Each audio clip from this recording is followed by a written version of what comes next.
So they brought the extra bulk down on the 1 yard line, and they're able to push this one across. I can just see your face right now because I know we're mine on this one. Coach Madden would love this. Power football, hat on a hat, chest to chest, driving forward, touchdown. So this is a situation where low man has got to win at the line of scrimmage. It's the low man who's winning with some force. And they had that to pick up the first down. So the incomplete pass there, but the roughing the passer call bails them out. Which means you have to stay on the field on defense longer because you've given the offense free snaps, not to mention the free yardage after that mistake. They'll be let out by a guy who only became a starter relatively late in his career, the well-traveled veteran Josh McCown. Josh McCown comes from a family of quarterbacks. 3 have started in college, and 2 have started games in the NFL. So an intentional grounding penalty, and the offense goes back 10 yards. Yeah, last resort for the quarterback. He couldn't get outside of the tackle box, so he could legally intentionally ground the football. Had to just launch it and take the penalty. We also get a look, Charles, at Matt Forte. And everything revolves around this terrific runner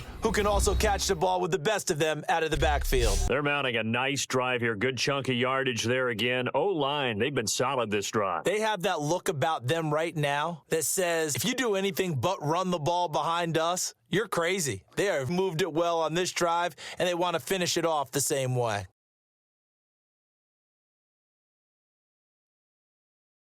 And he's been fun to watch run the football. We know he can pass, but using his legs effectively here in this one. No doubt about it. Watch him maneuver in out of the pocket, making the plays that he's making, which are breaking down the defense. I thought back to when we had our morning jog before the game, and I couldn't keep up with you.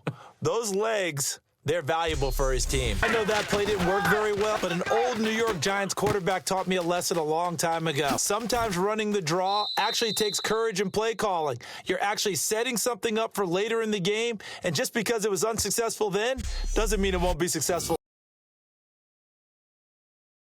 Here's the offense, and if you're the defense, Charles, you really have to focus on that guy that's highlighted on the screen. You're talking about pure speed. T.Y. Hilton can get down the middle of the field and stretch a defense. Kyle Fuller is one of those new breed, complete defensive backs. Eager to tackle, but a better cover man. So the personal foul penalty, and those are some important yards lost right there. It all comes down to discipline, doesn't it? And every team tells us that they coach preach it.